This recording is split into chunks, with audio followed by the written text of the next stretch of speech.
Hi everyone, my name is Naveli. Today I will be speaking on the regulation of artificial intelligence in the pharma and healthcare space. Healthcare is one of the most heavily regulated sectors because it directly affects patient safety, treatment, outcomes, and public trust. And AI as a concept and as an idea has rapidly transitioned from an emergent technology to one that is very deeply integrated into the healthcare ecosystem, especially when it comes to delivery, diagnostics, research, and patient care. While AI does present significant potential to improve efficiency and accuracy, it also raises complex questions, ethical and regulatory questions on how AI impacts the healthcare sector and how exactly do we regulate this? Because healthcare is such a heavily regulated sector, it is very important that if a technology such as AI is being used in the sector, it must be carefully regulated.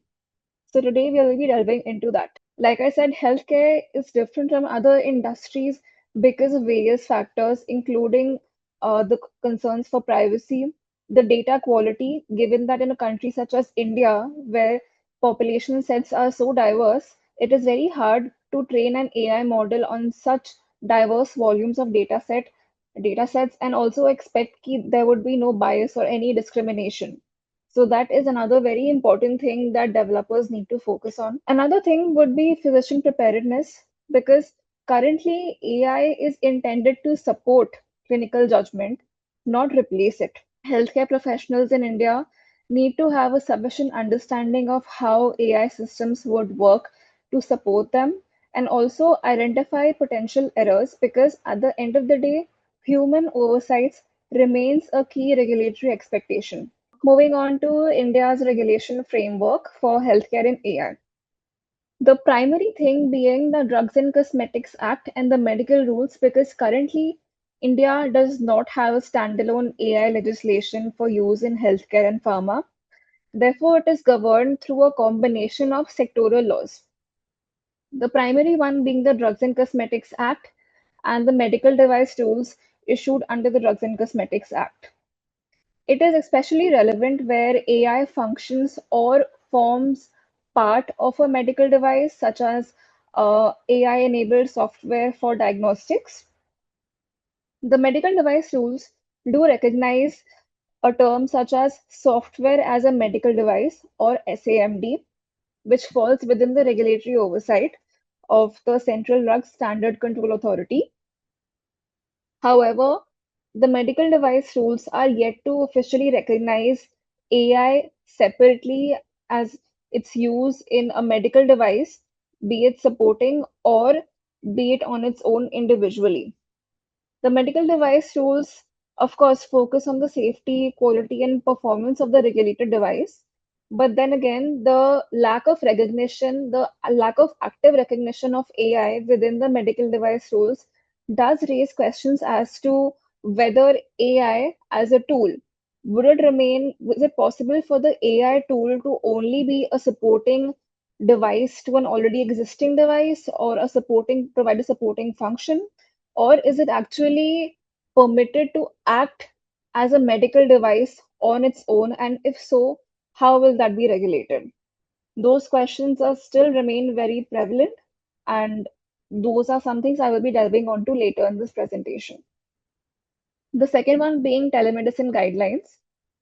Essentially, telemedicine guidelines support remote consultations between patients and doctors, and the telemedicine guidelines do actively recognize the use of AI. However, it specifically states that AI can only have an assistive purpose to the doctor, where the clinical judgment and responsibility rests with the doctor. Again, reinforcing the principle of human oversight. Similarly, when it comes to data privacy concerns, the recently adopted DPDP Act deals with this by enforcing strict regulations on consent and privacy notice, data security, accountability, and breach notifications. So, in terms of data privacy, while DPDP Act does provide significant potential to curb chances of data leaks, and also provides grievance redressal measures to help patients whose data has been leaked. It still does not answer specific questions relating to health data because health data is especially sensitive in nature given the consequences it can have on a individual's life. For example, there are a lot of companies that have engaged into genetic data where they collect data of individuals and provide them with genetic information of what potential disease they might have, what potential problems that might occur, etc., etc. Now, the DPDP Act does not provide specific carve-outs relating to how genetic data can be dealt with because this sort of data set has long-lasting consequences if it is released out in the open due to some data breach. For example, the US has a specific act relating to health data known as HIPAA, which is why I strongly believe that there should be a specific health carve-out within the DPDP Act, or perhaps separate guidelines or separate rules within the DPDP Act that specifically deal with health data.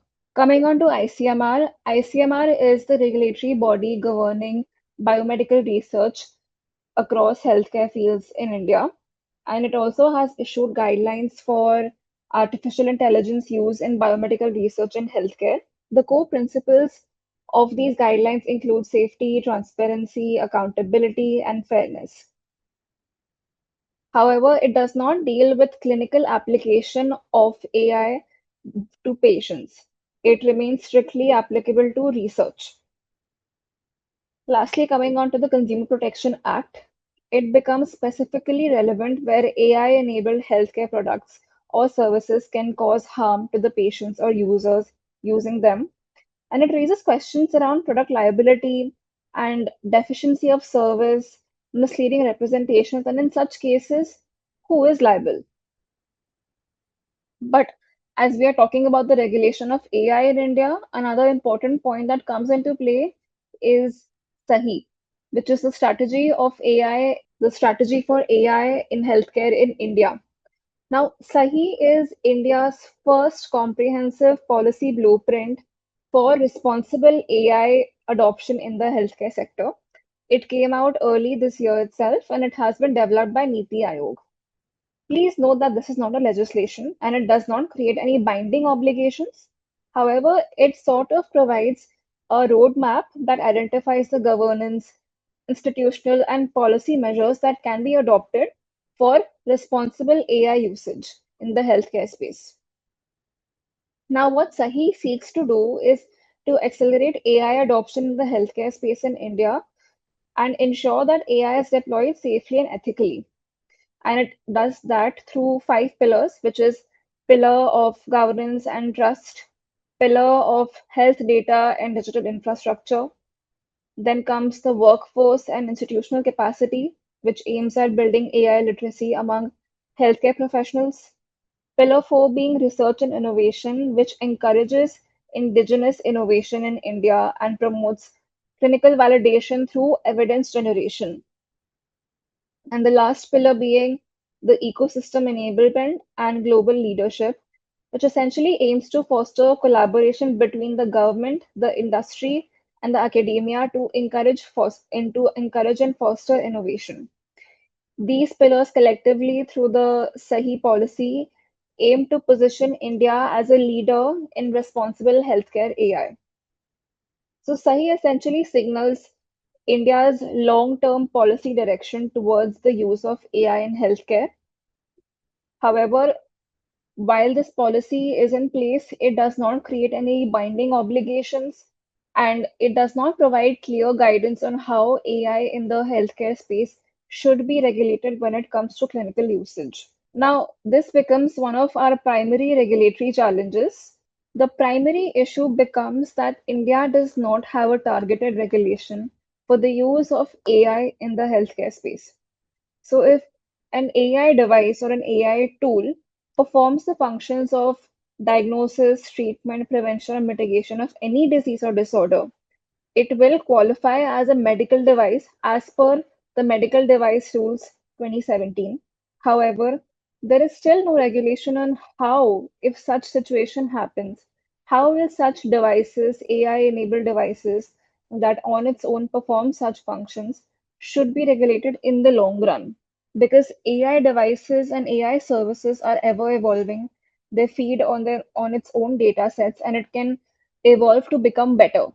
So how will such a device be regulated? That remains a primary challenge. Now, coming on to accountability and liability, of course, AI does introduce uncertainty regarding responsibility, and it remains a key question that if AI device is to cause a patient any harm, who would be legally accountable? The developer of the AI, the healthcare provider, the medical device manufacturer. Who will it be? These questions still remain unanswered, and it creates a huge problem with regard to how will such issues be dealt with.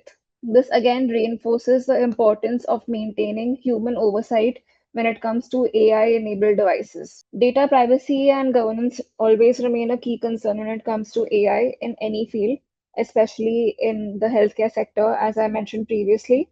While the DPDPA does have strong protections, it does not have specific protections for healthcare which need to come into force, given the evolving speed at which AI is entering our lives, especially in the healthcare space. Again, innovation remains a problem because balancing innovation versus balancing patient patient priority is very, very important because overregulation can discourage innovation and increase compliance burdens, whereas underregulation can expose patients to unacceptable risks and undermine public trust.